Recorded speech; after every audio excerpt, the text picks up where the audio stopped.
សូមអនុមោទនាព្រមីចាលោកកាធីបតីសង្ហំបតី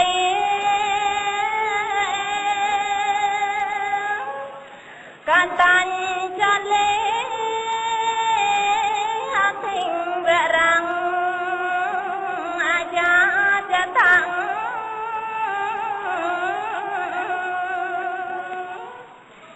សន្តិថសាតាបារចាំខੰជាតេកាតែសេតធម្មងអនុកម្ម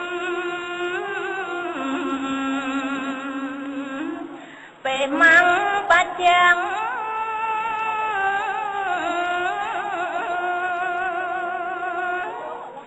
សធម្មភេរੰវិមយ៉ាងចង្កាយ៉ាងសតតាញ់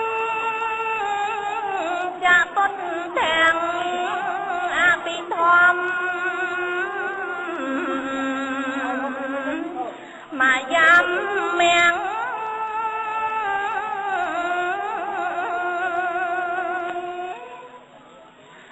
កោដយន្តោចាំងតសាច់ចាំងតអនទាំងបបបទាំងនិយាបារិសា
ទេសនាសូមអនុមោទនា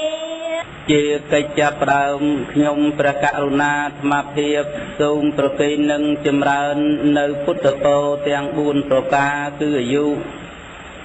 ក៏សូមឲ្យមហាសាធុសពបរោះពុទ្ធបរិស័ទអ្នកគោរពជឿកាន់ព្រះពុទ្ធសាសនាទាំងឡាយមានប្រជញ្ញវស្សាយឺនយូរពីវណ្ណៈសូមឲ្យសពបរោះប្រុសស្រីគ្រប់រូបមានពណ៌សម្បុរគួរជាទីពេញពិលរមិលមើលនៃអ្នកទាំងឡាយ3សុខៈសូមឲ្យបានសុខកាយនិងមានអារម្មណ៍ល្អ4ពលៈក៏សូមឲ្យមានកម្លាំងកាយនិងកម្លាំងចិត្តរឹងរិតតែប្រសើរពោទាំង4ប្រការនេះចូលចម្រើនកើតមានដល់សាធុសពបរោះពុទ្ធបរិស័ទទាំងឡាយជាពិសេសគឺទានាធិបតីសម័យដើមទានប្រធានកឋិនសាធុសពបរោះពុទ្ធបរិស័ទអ្នកគោរពជឿកាន់ព្រះពុទ្ធសាសនាទាំងឡាយនៅក្នុងវរោកាសនេះខ្ញុំព្រះករុណាអាត្មាភាពមាននាទីជាធម្មកតិកាចារត្រូវលើកយកនៅបញ្ញកម្មមកសម្ដែងសម្រួលនិងតម្រូវទៅតាមកម្មវិធីបុណ្យកឋិនទានដែលមហាសាធុសពបរោះពុទ្ធបរិស័ទមានលោកលីកំពៅនិងលោកយាយប៊ូស៊ីវទៀងបានបង្កើតជាអង្គបុណ្យកឋិនទានក្នុងវរោកាសនេះឡើងសាធុសពបរោះទាំងឡាយមុននឹងខ្ញុំព្រះករុណាអាត្មាភាពលើកយកនៅបញ្ញកម្មមកសម្ដែងសម្រួលនិងតម្រូវទៅតាមពិធីកម្មនេះខ្ញុំព្រះករុណាអាត្មាភាពសូមធ្វើនៅសេចក្តីខន្តីអភ័យនៅទោសានុទោសរាល់កំហុសឆ្គងផងទាំងពួងដែលកើតចេញពីការសម្ដែងប្រសិនបើខ្ញុំព្រះករុណាអាត្មាភាពសម្ដែងទៅហើយជួនជាមានបលើសលួសស្គមស្គងធ្វើឲ្យអារម្មណ៍ជានានុជនទាំងឡាយមិនប្រក្រតីត្រង់អន្លើណាសង្ឃឹមរសាធុសពបរោះបរិស័ទរូបនោះមេត្តាខន្តីអភ័យនៅទោសានុទោសរាល់កំហុសឆ្គងផងទាំងពួងនោះដល់អង្គខ្ញុំព្រះករុណាអាត្មាភាពជាអ្នកសម្ដែងសូមប្រគេននិងចម្រើននៅពុទ្ធជ័យមង្គលពរអ្នកមោតស្សៈភគវៈតោអរហតោសម្មាសម្ពុទ្ធស្សៈអ្នកមោតស្សៈភគវៈតោអរហតោសម្មាសម្ពុទ្ធស្សៈអ្នកមោតស្សៈភគវៈតោអរហតោសម្មាសម្ពុទ្ធស្សៈខ្ញុំព្រះករុណាម្ចាស់សូមលើកកំបងអញ្ជលីហដ្ឋាទាំងពីរក្រាបថ្វាយបង្គំចំពោះប្រជុំ3នៃព្រះត្រៃរតន៍គឺព្រះពុទ្ធរតន៍1ព្រះធម្មរតន៍1ព្រះសង្ឃរតន៍1ដោយបទនមស្ការត្រៃប្រណាមតែប៉ុណ្ណេះបន្តពីបទនមស្ការនេះទៅតម្រូវឲ្យអង្គខ្ញុំព្រះករុណាអាត្មាភាពនឹងត្រូវលើកយកនៅបុណ្យកឋិនទានមកប្រគេននិងចម្រើនពរជូនដល់សាធុសពបរោះពុទ្ធបរិស័ទអ្នកគោរពជឿកាន់ព្រះពុទ្ធសាសនាទាំងឡាយមហាសាធុសពបរោះពុទ្ធបរិស័ទអ្នកគោរពជឿកាន់ព្រះពុទ្ធសាសនាទាំងឡាយដែលកំពុងតែមានវត្តមាននៅនឹងគេហដ្ឋានបុណ្យឬនៅចិត្តក្បែរនេះទាំងអស់សុទ្ធសឹងតែជាពុទ្ធមាមកជួនអ្នកមានប្រសាទោមនោសញ្ចេតនាជ្រះថ្លាក្នុងព្រះពុទ្ធសាសនាមានម្ចាស់ដើមទានប្រធានកឋិនជាដើមថ្ងៃនេះអស់លោកអ្នកសាធុសពបរោះពុទ្ធបរិស័ទគ្រប់រូបទាំងអស់នឹងទទួលទានសន្តាប់តាក់ទងជាមួយនឹងបុណ្យកឋិនទានកឋិនទាននេះសាធុសពបរោះស្រីប្រុសអ្នកគោរពជឿកាន់ព្រះពុទ្ធសាសនាទាំងឡាយតាមន័យនៃលោកអ្នកប្រាជ្ញទាំងឡាយកឋិននេះលោកថាជាការរួបរួមនៅនាមធម៌និងរូបធម៌ផង